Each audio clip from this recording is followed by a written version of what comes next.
Kita bersyukur pada pagi hari ini kembali Allah kumpulkan kita untuk bersama-sama mengkaji ayat dan hadis Rasulnya.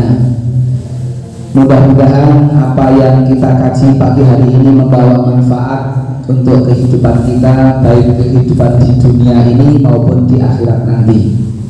Salawat serta salam mudah-mudahan tetap tercurah kepada uswah hasanah kita, qudwah kita, panutan kita, baginda Rasul Muhammad sallallahu alaihi wasallam, yang dengan risalah yang beliau sampaikan maka umat manusia yang hidup di muka bumi ini bisa mengenal kebenaran.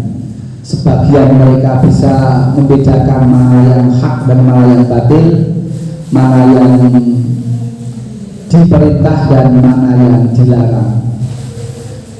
Maka thalabul ilmi menjadi satu hal yang sangat penting karena supaya kita bisa membedakan mana perintah, mana larangan, mana baik, mana buruk.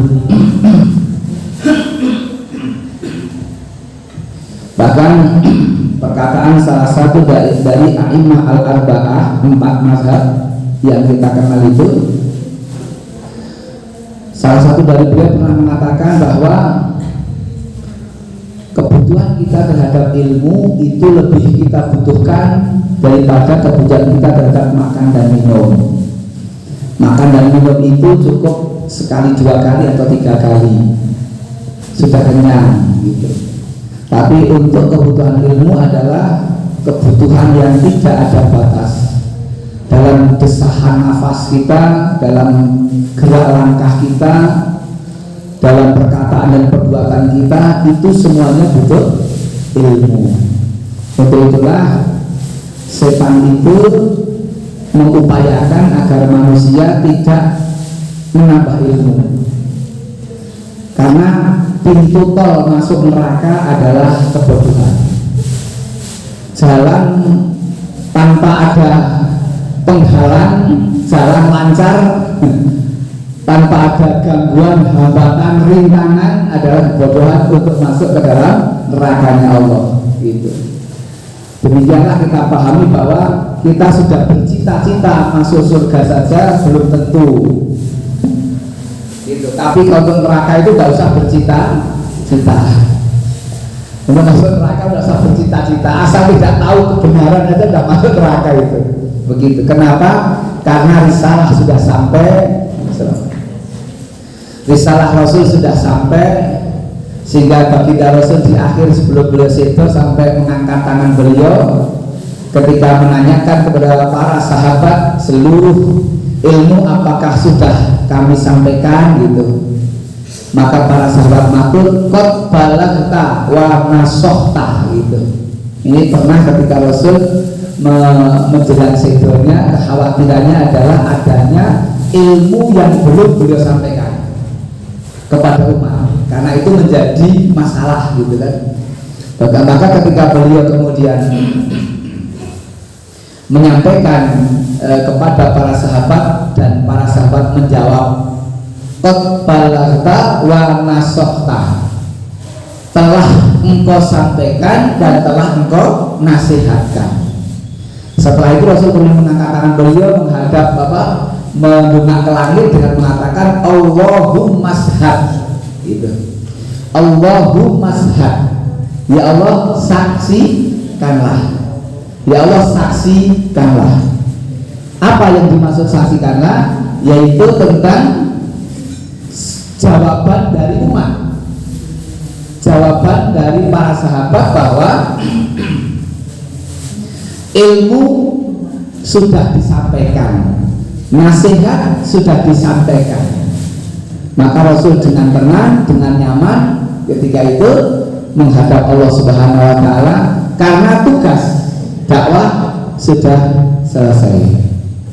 Hari ini para bapak, para ibu adalah menjadi tugas kita. Rasul sudah selesai menyampaikan dakwah, para sahabat sudah selesai menyampaikan nasihat, terus diwariskan para ulama mewarisinya.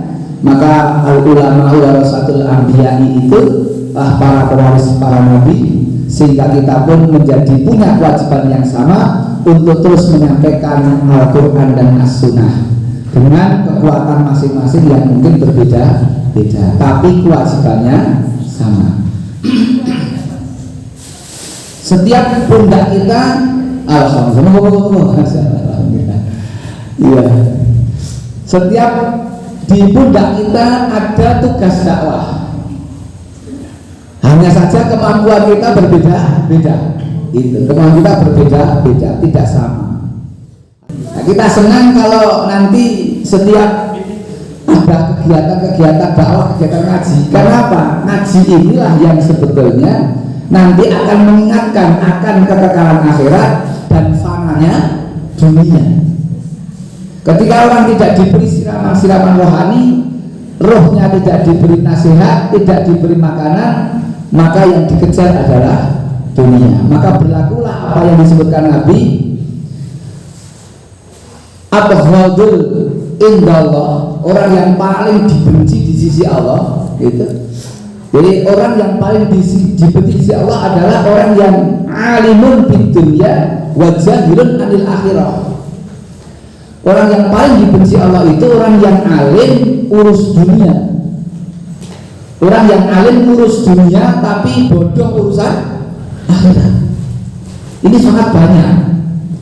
Administrasi, akuntansi, macam ilmu-ilmu dunia, pintar, tetapi dia tidak paham ilmu akhirat.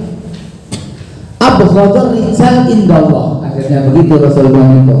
Orang yang paling, seseorang yang paling dibenci oleh Allah itu orang yang pintar kalau urusan dunia, tapi dia tidak paham urusan akhirat. Bapak Ibu, makanya Allah mengingatkan dalam surat Al-Mulk ayat 2 itu, alladzi khalaqal mauta wal hayata. Karena ternyata di dalam keterangannya Ibnu Abbas, kalimat al-maut didahulukan itu kenapa tidak hidup yang didahulukan? Karena sejatinya orang yang sekarang hidup ini sudah dipastikan mati. Alladzi khalaqal mauta wal hayata. Allah tidak mendahulukan kata alladzi khalaqal hayata wal mauta. Saya lama memikirkan ayat ini. Kenapa kok hidup kok tidak didahulukan? Kenapa maut padahal hari ini kita hidup? Ternyata maknanya karena yang sekarang hidup ini pada hakikatnya mati. Karena setelah mati nanti sudah tidak ada kematian. Gitu loh Pak. Jadi setelah ada kematian nanti itu hidup seterusnya. Makanya kemudian Allah mendahulukan alladzi khalaqal mauta. Yang betul-betul hidup itu nanti, dan itu tidak berakhir. Lah kemudian persiapan kita apa? Itu persiapan kita apa? Sementara godaan kanan kiri, godaan dunia luar biasa, apalagi mendekati dunia yang sudah akhir, kompetisi dunia luar biasa. Orang berpacu dengan dunia luar biasa. Orang meninggalkan akhlak Islaminya hilang. Kata qanaah, kata zuhud itu sudah hilang. Qanaah itu nrimo panggung, rata-rata kurang dan kurang. Ngejar dunia itu karena memang semangat akhirnya lemah. Kalau orang itu semangat akhirnya lemah, pasti dunianya kejar. Gitu. Maka Bapak Ibu, saya nonton ini untuk menguatkan saja bahwa memang Allah mengupamakan dunia itu dengan air itu yang sudah kita sampaikan beberapa saat yang lalu. Itu ini saya lupa sampai mana. Intinya sesungguhnya perumpamaan kehidupan dunia itu hanya seperti air. Air itu para ulama menerangkan itu air itu diibaratkan oleh Allah seperti dunia karena dunia itu harta, kekuasaan, jabatan itu berpindah-pindah. Air itu berpindah-pindah, tidak tetap. Air itu kemana-mana, kadang naik, kadang turun. Air itu selalu mengikuti apa yang ada di sekitarnya. Kalau masuk gelas ya seperti gelas, mengikuti gelas. Kalau dia masuk ke ember, dia mengikuti ember. Dunia itu mengikuti siapa yang diikuti. Kalau yang diikuti dunia orang alim, orang yang diikuti dunia itu orang yang paham agama, dia akan aman. Maka sebetulnya kaya itu tidak apa-apa, yang penting soleh. Gitu? Berarti kaya itu tidak apa-apa, yang penting soleh. Kalau kaya kok tidak soleh, repot Pak. Merusak awak, merusak macam-macam. Merusak diri, merusak keluarga, merusak lingkungan Pak. Karena orang yang punya kekayaan itu, dia punya sarana. Si orang miskin ketika punya niat dia tidak akan terlaksana karena tidak ada sarana. Tetapi orang yang kaya dia bisa. Kaya itu tidak apa-apa, yang penting soleh. Maka ketika Amr bin As,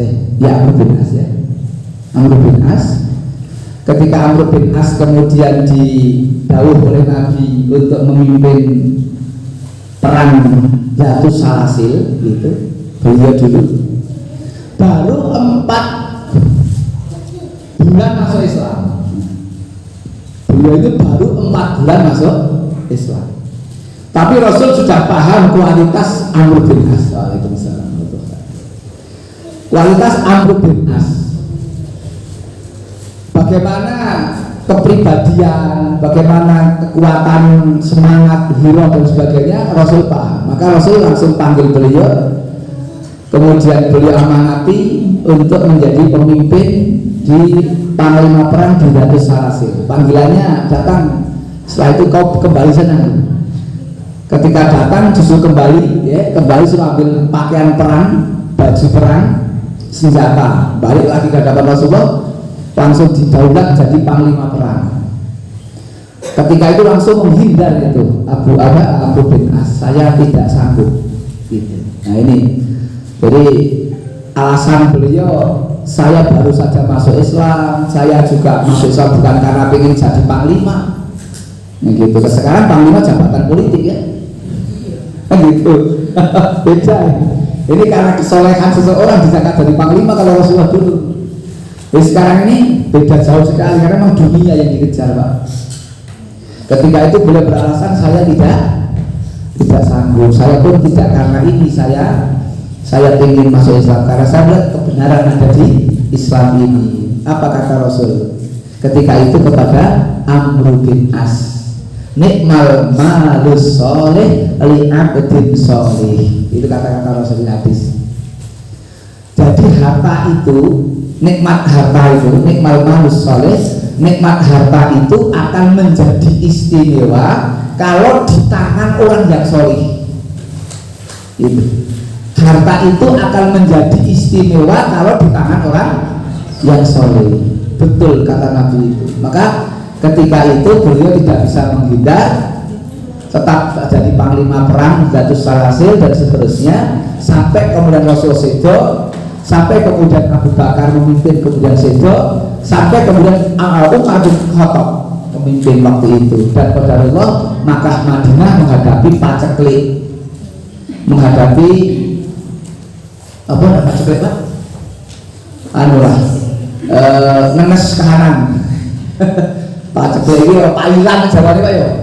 Pailan dia jadi pailan gitu ya.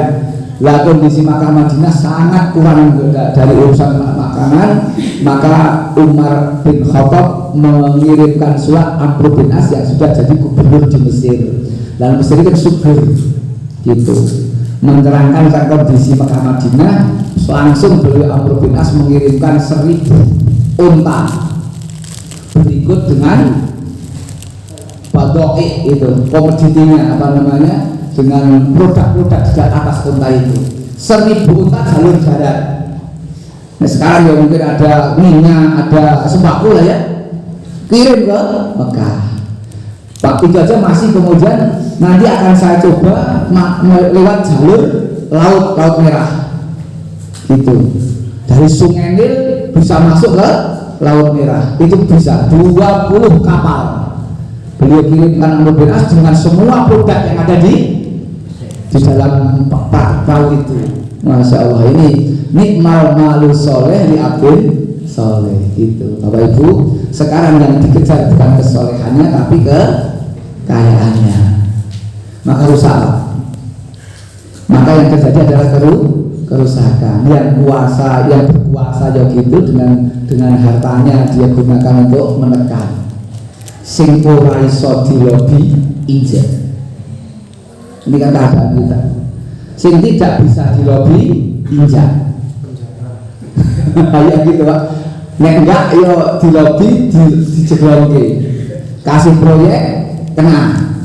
Kartu asnya kepegang. Bengok ayo. Mumet Pak, ini ngeri sekali Pak sekarang itu kondisinya. Pokoknya memang kayak tekan zamane. Lagi ya Pak niku orang merapat dengan agama. Kalau kita tidak merapat dengan din, dengan nasihat-nasihat agama, berat, terlalu berat, dan pikiran itu membawa kepada dampak fisik. Orang yang sakit itu lebih banyak pada penggalian, rata-rata penggalian.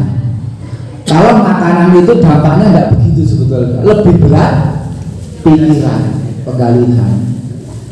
Maka mungkin pernah saya matur juga, kalau ada suami sakitnya dalam, atau istri sakitnya dalam, saya matur sama ahli terapi itu mengatakan sing evaluasi pendampingnya. Jadi kalau istri sakit itu sing kon evaluasi suami. Kalau suami sakit sing suruh evaluasi istri. Ono sesuatu sing ora plong. Ono sesuatu sing di nek basa kudus itu bakat. Nek mriki apa bakat? Disembunyikan. Ya disembunyikan sesuatu yang dia harusnya keluar enggak. Nah itu jebol nggak jadi penyakit. Makanya kalau hidup bersuami istri sing fresh mawon, ora sing ditutupi, HP rasa dikunci. Nah HP dikunci berarti ono apa kan gitu. Lah yo biasa putrane maca ngono, ibuke maca ngono, ora ada masalah, nek ana sesuatu. Lah nek ana sesuatu mesti ditutupi, samar. Samar apa samar?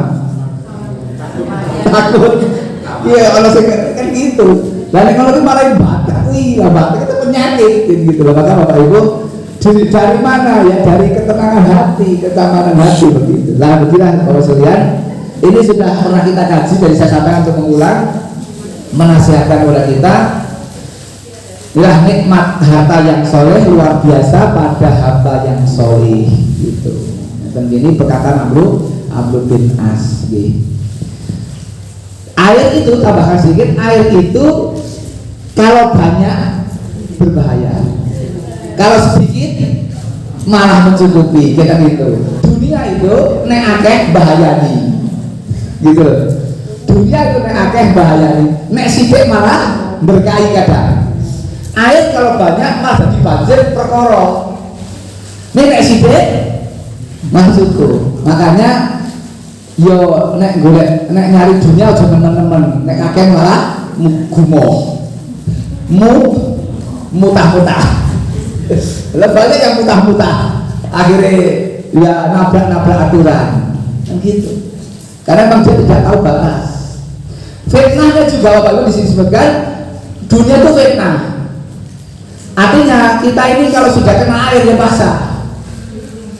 Kalau kena air basah kita ini. Maka kita tidak bisa lepas dari air.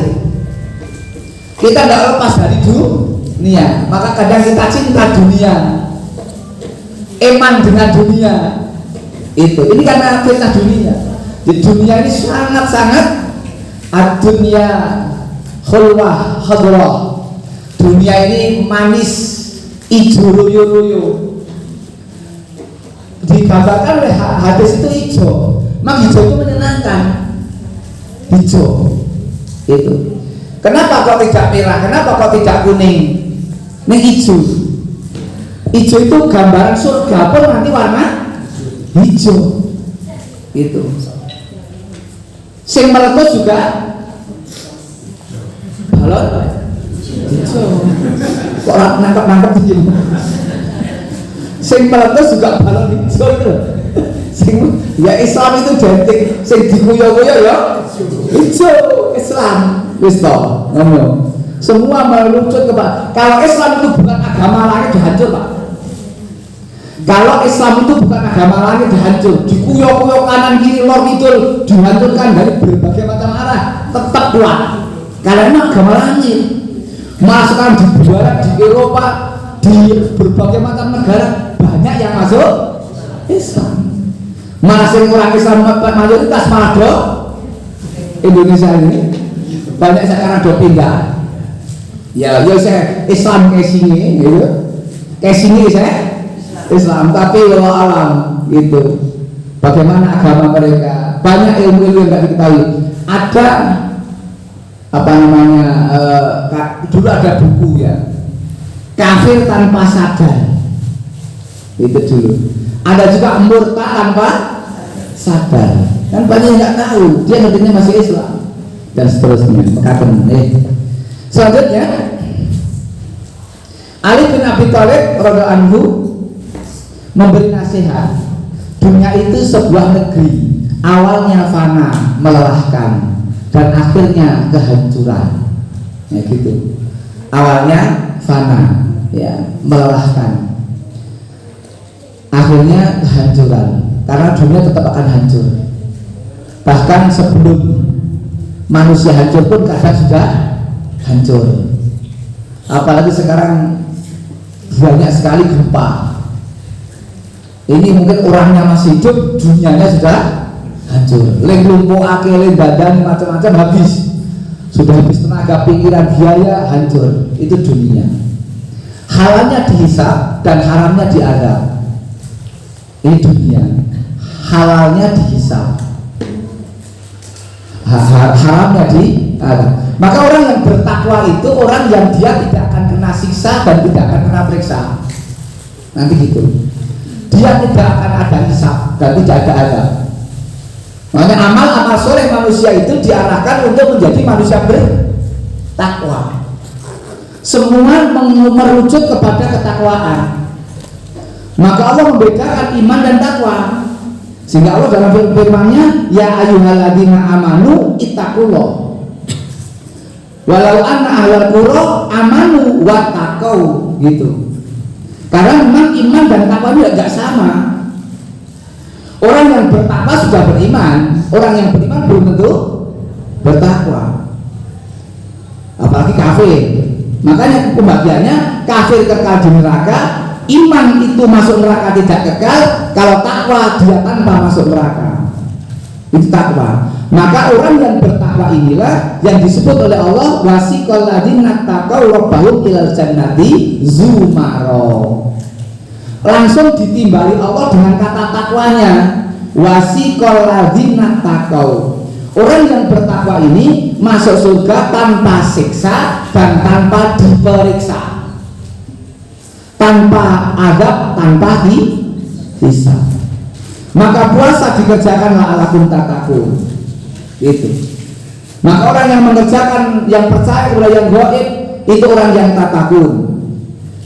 Alif lam mim dalikal kitabul la raiba fi hudalil muttaqin. Muttaqin itu siapa? Alladzina yu'minuna bil ghaibi.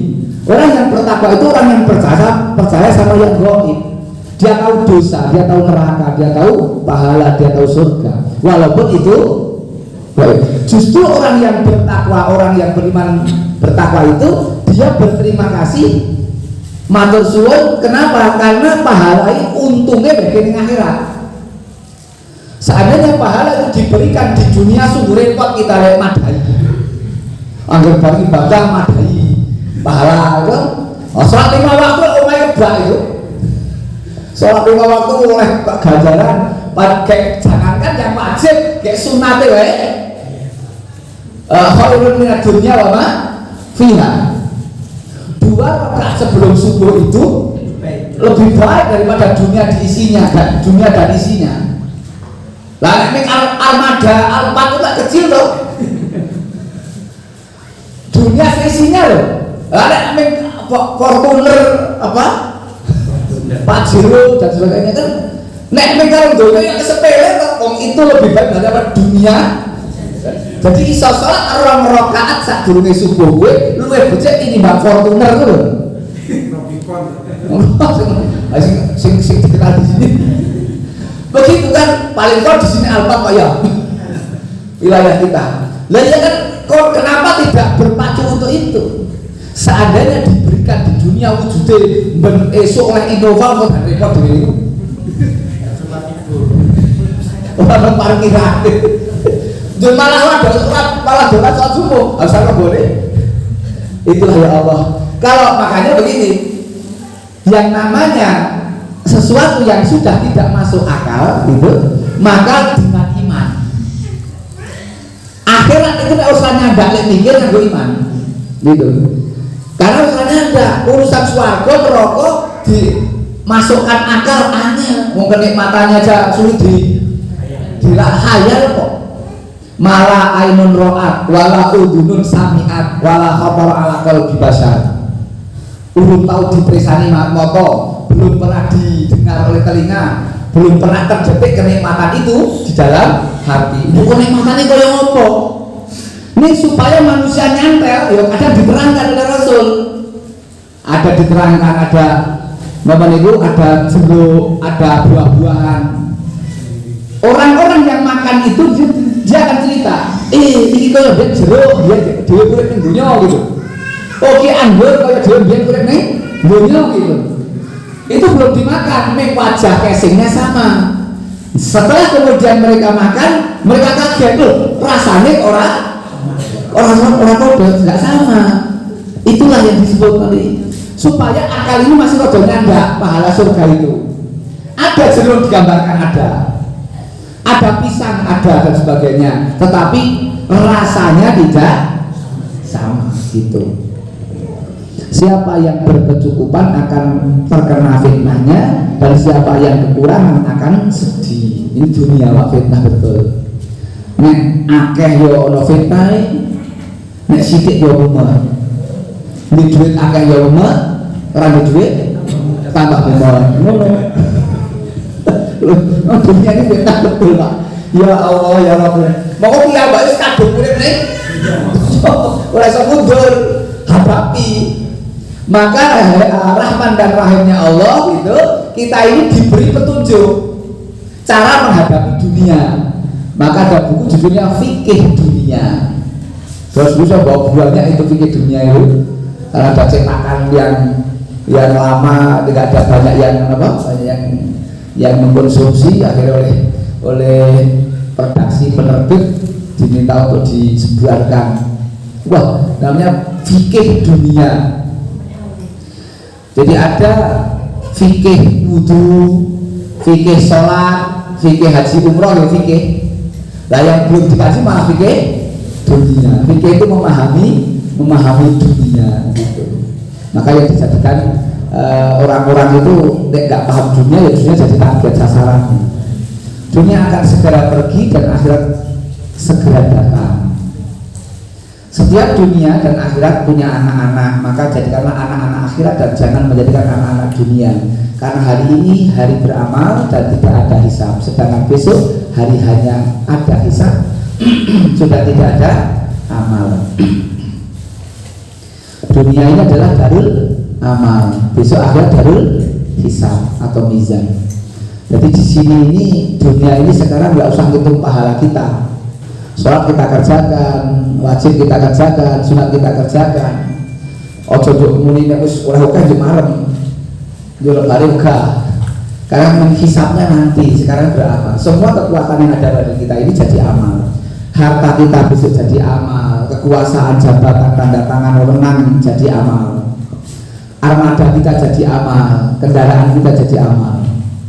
Di akhirat sudah tidak ada rupiah. Di akhirat sudah ada dinar dan dirham. Ternyata rupiah itu jadi amal ketika digunakan di dunia. Itulah yang kemudian dipahamkan untuk kita. Makanya carilah amal-amal yang lebih panjang, yang jariah. Ibarat orang sodakoh wit duren karo duren ya apik nek wit duren. Nek duren itu ya dibuka langsung habis, nek wit duren panjang. Ada banyak manfaat yang panjang. Ya gitu. Rasul bersabda, apalah artinya dunia bagiku?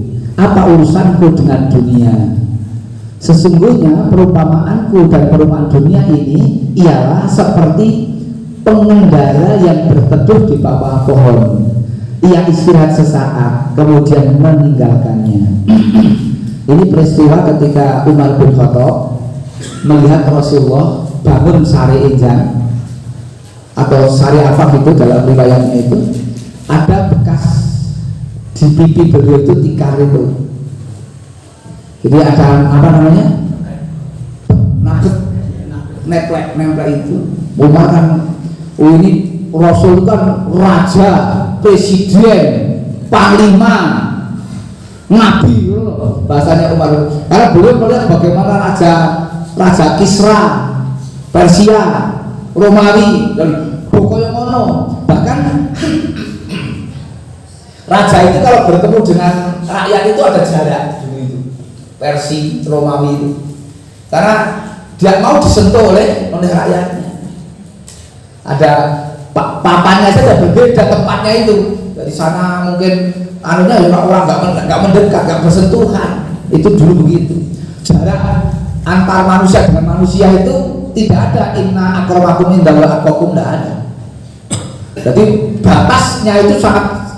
Setelah Islam datang, semua berubah. Peradaban manusia berubah.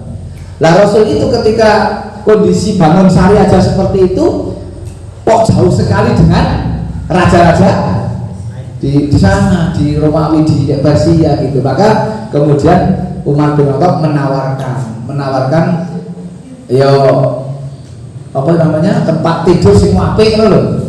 Apa urusanku dengan dunia, kata Rasulullah itu. Jadi jawabannya, apa urusanku dengan dunia gitu. Nah, ini kata Rasul ketika Umar menawarkan sesuatu yang mungkin melihat Rasulullah itu kok lemsake gitu. Ini yang lain. Hadis saja. Demi Allah, tidaklah dunia dibandingkan akhirat melainkan seperti salah seorang dari kalian meletakkan jarinya. Yahya perawi hadis berisyarat dengan jari telunjuknya ke laut. Lalu lihatlah apa yang dibawa jarinya itu. Jadi dunianya itu air yang menempel pada jari, sementara lautan adalah akhiratnya gitu. Ini Rasul sampai menggambarkan sedemikian rupa agar hamba Allah dan umat Rasul ini selamat. Jangan kebablasan ngurusi dunia gitu. Sampai perumpamaannya jauh sekali. Dunia itu ning sak driji. Mepet banget toh. Sebatas ini. Sementara air laut adalah akhiratnya, dan itu hak. Dan itu benar. Akhirat itu luas. Akhirat tak berbatas. Sementara yang dikejar manusia itu justru sekarang yang berbatas. Berbatas kemampuan mencari, berbatas kemampuan menikmati, berbatas kemampuan mencari karena batas waktu 1 kali 24 jam. Ini pun sekarang sudah mulai golek bondo 24 jam, bengkel wae 24 jam. Kan gitu. Orang yang Alfamart Indomaret tuh 24 jam sudah begitu. Manuk kemudian Nabi dengan juga tawakal manuk ya, tawakal burung. Pagi dalam kondisi lapar, berangkat meninggalkan sarang, pulang sudah kenyang. Dia lo manuk balik nyangkin tas kerset. Orang mikir sesuk itu luar biasa. Besok Allah beri rezeki lagi luar biasa begitu. Nah gitu ya. Jadi kita disuruh begitu oleh Allah itu oleh Rasul. Hari ini orang sudah lupa oleh mengejar dunia sampai mengorbankan keluarga, mengorbankan keimanan. Banyak terjadi. Bahkan keluarga harus kandas, bahkan suami istri harus cerai. Ini karena urusan dunia. Dunia tak ya, ada pekerjaan, ada ini itu banyak. Jadi kita suruh zuhud kalau dalam bahasa agama itu. Zuhud itu membatasi diri terhadap kesenangan dunia, walau bisa dia tidak dia tidak ingin kecanduan. Kalau sudah senang dengan dunia itu kecanduan. Dunia ini kan melenakan. Ya, orang kalau sudah senang dengan dunia ya mungkin kalau ada kemampuan ya 3 bulan sekali ganti armada, Pak. Karena dia selalu melihat yang lebih baik. Jadi awal mula iri dan dengki itu, awal mula iri dengki adalah melihat, Pak. Melihat itu mari-mari. Kalau kancane tasih anyar kan jadi bingung deh. Tasih sampai anyar kok kira kuwi tak kok. Api gitu, tak kok gitu. Jadi justru persoalan ini ada apa? Dari memamerkan apa yang dimiliki itu jadi sumber masalah. Nomor rata-rata nek wis punya pengen dilihat kan gitu. Ini yang tidak ada zuhud. Makanya ketika kita ini biasa-biasa saja ya, biasa-biasa saja itu malah meredam hasud, penyakit hasud loh. Ini dengki. Itulah angel yang begitu gitu. Jadi ada api-apian kendaraan, ada api-apian omah, ini yang membuat jadi Pak, jadi meri. Makanya ketika Rasul ditanya para sahabat, ada salah satu sahabat bertanya kepada Rasul, namanya Sa'ad bin Sahal, siapa itu saya baca dalam hadis itu. Dulani ala amalin idza amiltuhu ahabbani Allah wa ahabbani nas. Beliau ini Rasulullah ditanya oleh sahabat, ya Rasul, tunjukkan kepada aku amalan yang jika aku mengamalkannya itu aku akan dicintai Allah dan akan dicintai oleh manusia. Dulani ala amalin idza amiltuhu ahabbani Allah wa ahabbani nas. Amalan, satu amalan yang amalan ini menjadikan cintanya Allah juga cintanya manusia. Kan aneh, Pak. Biasanya amalan kalau dicintai Allah dibenci manusia. Amalan itu kalau disenangi manusia dibenci Allah gitu. Nah ini sahabat bertanyanya aneh. Ini kan jadi ilmu bagi kita. Maka alhamdulillah sahabat udah pinter-pinter. Pinternya sahabat barokah dewe gitu loh. Nek jorak kok nek dewe ora ilmu kok dewe. Sahabat itu tanya gitu. Jika pertanyaan sahabat menjadi ilmu bagi umat kemudian. Maka jawaban Rasul, ishab fid dunya yuhibbakallah. Washab fi ma indan nas yuhibbakan nas, gitu dalam hadis itu. Ishab, zuhudlah. Ishab fid dunya, zuhudlah dengan dunia, maka engkau akan dicintai Allah. Zuhud terhadap dunia. Washab fi ma indan nas yuhibbakan nas. Zuhudlah terhadap apa yang dimiliki oleh manusia. Tidak ingin memiliki miliknya orang lain gitu. Dia akan dicintai oleh manusia. Orang gampang meren, orang gampang kagetan lan gumunan gitu. Tanggane kan ate montore gumut. Tanggane kan ngangarke kursi bodohe gumut gitu kan. Jadi melu panis, sumuh, akhirnya semaput. Masalah kulian. Ini kan artinya ora resik gitu loh. Ya artinya ora. Ini kan penyakit yang bahaya itu.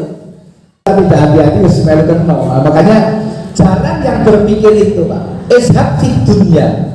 Zuhudlah kepada dunia. Orang zuhud itu bukan orang yang mengharamkan yang halal ya, bukan.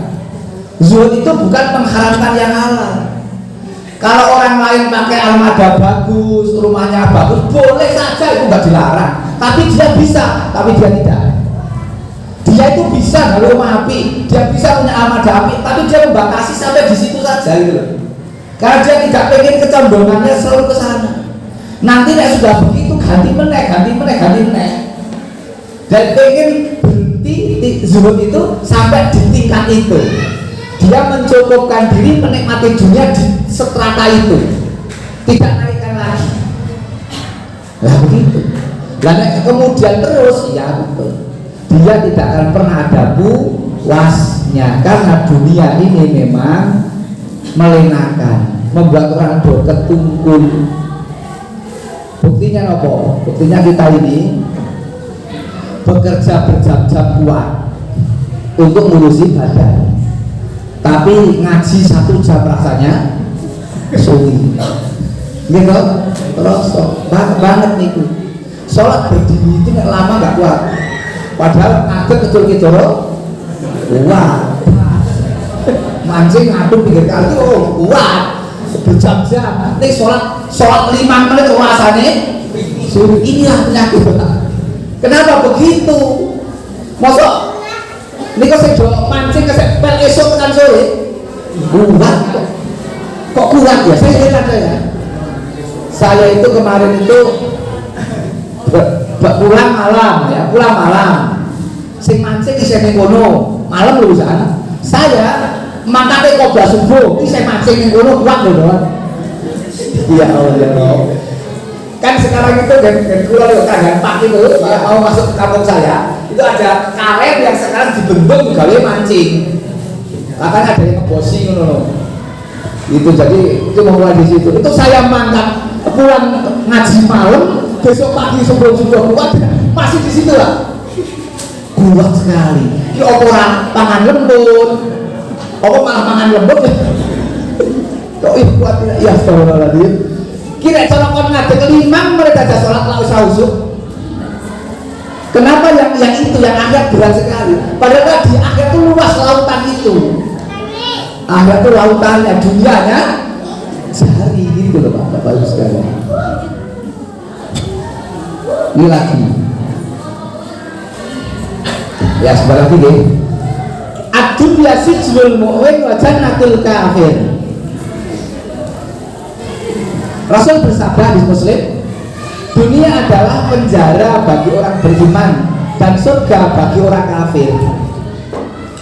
Nah inilah kita beriman, berpikir ini itu ada halal ada haram, berpikir Allah ridha atau tidak, ini baik atau buruk. Ini orang Islam, orang mukmin, orang kafir nggak ada, kabeh halal. Maka masa ada kata-kata laisa ba'dal kufri dan kun. Laisa ba'dal kufri dan kun. Tidak ada dosa setelah kekafiran. Gitu. Tidak ada dosa setelah kekafiran. Bapak-bapak, ibu-ibu, ini kemutan ya. Saya tadi malam ngaji itu juga saya sampaikan dari Kalingan. Al-Alama Ibnu Qayyim Al-Jauzi itu menerangkan begini. Pencuri, maling, niku nek arek maling muhasabah 2 kali. Iblis juga gitu. Pencuri itu ketika mau mencuri muhasabah 2 kali. 1, muhasabah evaluasi dulu. Muhasabah qoblal amal. Evaluasi sebelum beramal. 1, berevaluasi ada barang yang dicuri atau tidak. Gitu. Yang kedua, ada penjaganya apa tidak. Itu kata Al-Alama Ibnu Qayyim. Ketika seseorang mau mencuri, melihat apa yang dicuri. Nah, yang dicuri ini ada 3 macam. 1, kerajaan. Di dalamnya ada istana, di dalamnya ada perbendaharaan dunia lengkap komplit. Yang kedua, rumah kosong. Bukan istana, rumahnya kosong. Rumah kosong yang tidak ada sesuatu pun di dalamnya. Itu. Yang ketiga, rumah biasa. Rumah biasa. Ada barang yang dicuri, tidak kosong sama sekali, juga tidak se-edipeni. Edipeni apa? Edipeni ini seluwe mewah, anu apik kan lho. Apik mewah atau istimewa dari dibandingkan dengan yang ada di dalam istana. Gitu kata Allah. Lah begini. Kemudian beliau mengumpamakan kata yang namanya istana muhasabah pertama ada yang bisa dicuri, tapi ternyata penjagaannya ketat. Rumah kosong nggak ada yang dicuri, tapi orang-orang sing jogo aman mlebu ning ora ana apa-apa. Oh, bantal guling wis ora ono. Apa meneh kursi ra ono lah. Yang ketiga adalah barang yang dicuri ada, tetapi penjagaannya kadang lengah, kadang lemah. Beliau mengumpamakan istana adalah hati imannya Nabi. Iblis mau datang mencuri imannya Nabi, tidak mampu. Istana memang iya isinya banyak, ning penjagaannya sap-sapan gitu. Yang kedua, omah kosong. Omah kosong itu apa? Wong kafir. Wong kafir itu harus curi apane? Iblis godho wong kafir iki godho apane? Omah kosong ora ana sing jaga. Ya ora ana sing jiji kok, ya aman ora ana sing jaga. Ini ora oleh apa? Apa? Lah ini ora kafir. Maka orang kafir digodho iblis. Nengke ae pola kono karepmu ngono. Wong kafir makanya rugi orang kafir kalau enggak maksiat sisan tuh. Polisi sisan gitu loh. Lai sabat dan kufri dan pun tidak ada apa? Tidak ada dosa setelah kekafiran. Maka kalau orang kafir nek orang baras jadi iman. Ini hukum agama dan hukum kriminal polisi urusannya. Kalau kok polsek kan ngono. Ini jadi kalau zina ping 5 kalau zina ping 50 podo tuh. Podo ora dosa meneh kok. Nah gitu loh. Ini kalau orang kafir gitu. Makanya yang ditarget oleh iblis adalah yang ketiga. Omah biasa, ono barang sing dicuri, ada iman gitu. Tetapi penjagaannya seorang patio tenanan trader, ada pintu butulan sing lagi kunci, ada jendela lali lagi kunci dan sebagainya, ada ventilasi lupa tadi kunci. Nah kita ini Pak Bu, iman kita ini kadang-kadang sok ngono kuwi. Ono butulan sing lali kebon bus masuk. Kadang lewat istri, kadang lewat bapak masuk gitu. Kadang nyepok sorry kok ngene-ngene lha itu dia tahu dari pintu mana bisa masuk. Maka dulu Ibrahim digoda dulu. Ibrahim kuat lewat Hajar, Hajar kuat lewat Ismail, kuat kabeh. Dan gitu. Ibrahim kuat, bapak. Yang paling pertama digoda adalah suami dulu. Suami itu tumbangkan dulu oleh iblis. Nek suami sudah kena, istri mengintili. Jajal itu. Karena sifat wanita perempuan itu mengikuti. Gitu. Maka kalau suami sudah kena, gampang jegloke. Kadang suami nggak kena, ya istri yang kena. Lewat istri. Kadang lewat anak dan seterusnya. Itu godaan. Dari mana bisa masuk, intinya bagaimana bisa menggoda, lewat jalur apa? Ada orang yang punya sholatnya bagus 5 waktu jamaah, tapi punya sifat cedil gitu. Wadah sing lumpuh orang kawane ora tau sholat. Ono toh? Dia lewat mana lah bisa masuk. Ada yang wapi sholatnya ning ora tau takon karo tanggane. Ono. Dia lemah dari sisi itu, setan masuk dari situ, jadi benci sholatnya jadi contoh. Kalau sholatnya api, jangan tahu pulau barang. Nah gitu orang akan berarti negatifnya. Maka dia jangan sampai kemasukan dari situ. Nek kalau wong sing apik ae lah, guyu lah. Aja cuk perngat kan wong koyo salah kabeh gitu. Ya sapa aruh. Nah gitu memang gitu kita. Karena dia akan melihat negatifnya walaupun sholat kita tertib. Itu. Ada yang kadang digoda dengan sisi yang lain lah gitu. Bahkan ono sing apik karo tanggane, ono sing apik banget karo tangga, bahkan bojone tanggane diapiki, ya ono Pak. Nah, udah kebasan gitu loh. Ini persoalan yang sekarang masuk di wilayah kampung-kampung. Nah, ngono ya, Bapak Ibu, akhirnya si dulunya wajanatul kafir. Dunia adalah penjara. Maka Bapak Ibu, kalau ada orang meninggal dunia, berarti dia meninggalkan penjara. Betul? Kalau kita ini umat Islam ya selalu taat, ya berupaya untuk taat dan sebagainya, kemudian meninggal dunia, kita ini keluar dari penjara. Ini kok mati jasa? Tak mati seneng kok putus ke penjara. Ini kok jadi siap loh. Padahal kalau kita ini mati, itu keluar dari penjara. Wis ora usah tangi kasih. Ora ono mati kok tangi. Wong mati ra obat kok nek obat. Jadi bocah sepakat itu sudah. Makanya orang kalau sudah mati sudah tidak ada tuntutan. Maka mati adalah menjadi mustari istirahat dari apa? Masoibad dunia, musibah dunia. Musibah kadang loro masuk angin, ini kan macam-macam. Musibah kadang ini bisnis gagal. Wes mati niku. Musibah berutang ranyang utang sudah kabeh dan sebagainya itu loh. Semua sudah nggak ada pikiran itu. Maka orang yang meninggal dunia sudah keluar dari penjara. Wis ora ono acara-acara aneh-aneh lah. Pokoknya sudah selesai. Makanya kalau sudah meninggal itu kenikmatan bagi mereka yang beriman. Tidak ada tuntutan dunia lagi. Tidak harus puasa, tidak harus sholat dan sebagainya. Sampai di sini Bapak sekalian, mudah-mudahan bermanfaat, menjadi nasihat kita semua untuk kita menjadi yang lebih baik, ya, yang lebih baik di hari-hari akan